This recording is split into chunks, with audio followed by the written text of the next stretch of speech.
Welcome to the debate. 1 crore रुपए का revenue.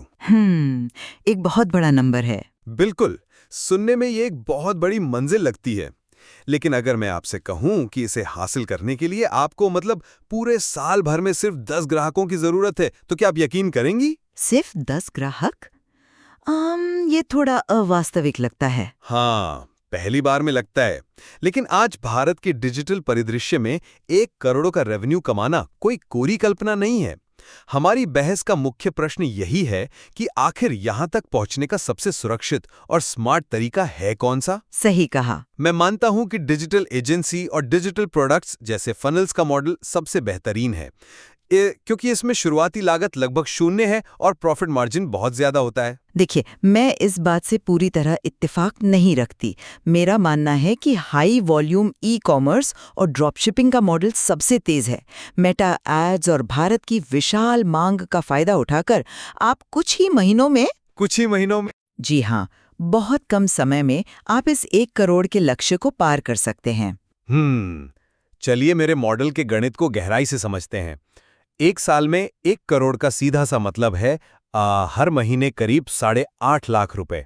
बिल्कुल।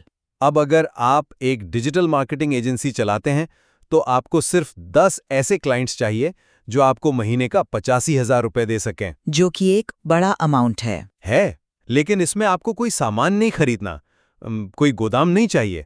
आपकी पूंजी सिर्फ आपकी स्किल है, चाहे वो एआई टूल्स का इस्तेमाल हो या परफॉर्मेंस मार्केटिंग। और अगर आप डिजिटल प्रोडक्ट्स बेचते हैं तो आपका मुनाफा 90% से भी ज्यादा होता है। 8.5 लाख रुपए महीने का आपका गणित बिल्कुल सही है।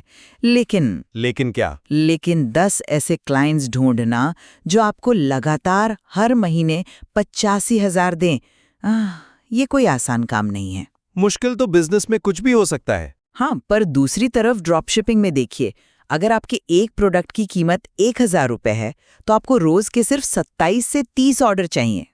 सिर्फ 30 ऑर्डर। हाँ।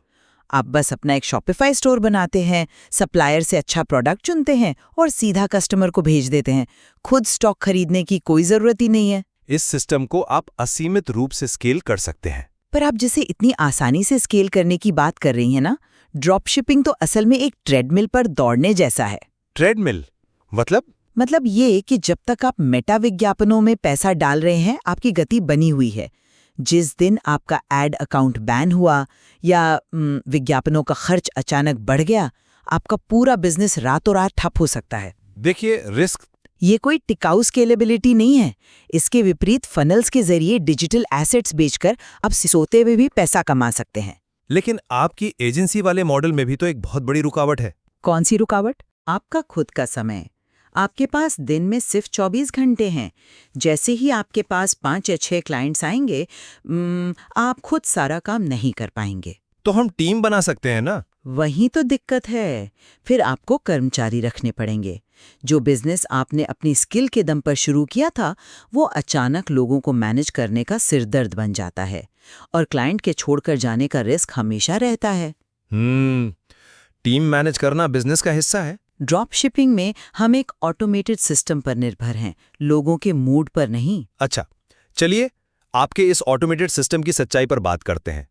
भारत में ई कॉमर्स का सबसे बड़ा सच है कैश ऑन डिलीवरी। हाँ, सीओडी तो है। लोग ऑनलाइन ऑर्डर तो मजे से कर देते हैं, लेकिन जब पैकेट दरवाजे पर पहुंचता है तो 30 से 40% लोग उसे लेने से मना कर देते हैं, जिसे हम आरटीओ कहते हैं। ये तो इंडस्ट्री का स्टैंडर्ड है। पर माल वापस आने का कुरियर चार्ज तो आपको अपनी जेब से देना पड़ता है ना, दोनों तरफ का शिपिंग चार्ज। क्या ये भारी लॉजिस्टिक्स का बोझ आपके प्रॉफिट को खत्म नहीं कर देता? देखिए, माल वापस आना एक स्वीकार्य ऑपरेशनल घर्षण है। जो लोग इसे गंभीरता से कर रहे हैं, वो शिप रॉकेट जैसे टूल्स का सही इस्तेमाल करते हैं। फिर भी नुकसान तो है ना? नुकसान है, लेकिन आजकल एआई कॉलिंग टूल्स आ गए हैं जो ऑर्डर पैक होने से पहले ही कस्टमर से कंफर्म कर लेते हैं। और फिजिकल प्रोडक्ट्स की बाजार में मांग इतनी ज्यादा है कि वॉल्यूम इस आरटीओ के नुकसान की आसानी से भरपाई कर देता है। भरपाई करने की ये जो भागदौड़ है, मेरे मॉडल में इसकी जरूरत ही नहीं है। डिजिटल प्रोडक्ट्स तुरंत ईमेल पर डिलीवर होते हैं, ना आरटीओ का झंझट, ना शिपिंग का। लेकिन आप ये पूरी तरह भूल रहे हैं कि डिजिटल प्रोडक्ट्स का बाजार अब बहुत ज्यादा सैचुरेटेड हो चुका है। सैचुरेटेड? मुझे नहीं लगता। आज हर दूसरा इंसान चैट जीपीटी से कोर्स या टेम्पलेट बनाकर बेचने की कोशिश कर रहा है। ऐसे में बिना एक मजबूत पर्सनल ब्रांड के कोई आपका कोर्स क्यों खरीदेगा? अच्छा, बिना चेहरे और भरोसे के डिजिटल प्रोडक्ट बेचना लगभग असंभव है, जबकि एक अच्छे गैजेट को बिकने के लिए किसी चेहरे की जरूरत नहीं होती। देखिए, पर्सनल ब्रांड होना एक फायदा जरूर है, लेकिन ये बिल्कुल भी अनिवार्य नहीं है। वो कैसे? आप एक high converting landing page design कर सकते हैं और मुनाफा बढ़ाने का सबसे सटीक तरीका है बम्प ऑफर्स। Bump offers? हाँ, अगर कोई कस्टमर 500 रुपए की ई बुक ले रहा है तो चेकआउट पर उसे 200 रुपए में एक वीडियो गाइड भी ऑफर कर दें। आपको 500 रुपए के प्रोडक्ट के लिए बस 20,000 ग्राहक चाहिए। एआई ने इन एसेट्स को बनाना इतना आसान कर दिया है कि मुनाफे में इसका कोई मुकाबला नहीं है। मैं मानती हूं कि मार्जिन बहुत ज्यादा है, लेकिन उन ग्राहकों का भरोसा जीतने में आपकी जो ऊर्जा जाएगी, आप उसे कम आंक रहे हैं। ई कॉमर्स में प्रोडक्ट सामने वाले की तुरंत की मांग पूरी करता है।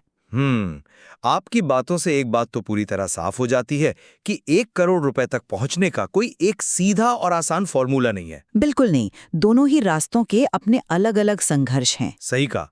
सर्विस और डिजिटल प्रोडक्ट मॉडल पूंजी की सुरक्षा देते हैं, लेकिन आपको डिजिटल दुनिया में ट्रस्ट बनाना पड़ता है। और आपके मॉडल में और मेरे ड्रॉपशिपिंग मॉडल में बाजार की विशाल मांग तो है, लेकिन आपको विज्ञापन की बढ़ती लागत और लॉजिस्टिक्स मतलब आरटीओ को मैनेज करना पड़ता है। हाँ, तो अंत में यह इस बात पर निर्भर करता है कि कोई उद्यमी अपनी जोखिम लेने की क्षमता और स्किल्स के आधार पर क्या चुनता है।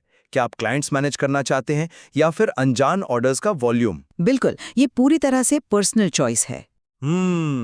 तो श्रोताओं को खुद सोचना होगा कि उनके स्वभाव के हिसाब से कौन सा मॉडल बेहतर है। आज की चर्चा यहीं समाप्त करते हैं। दोनों ही मॉडल्स में काफी गहराई है जिसे और एक्सप्लोर किया जा सकता है।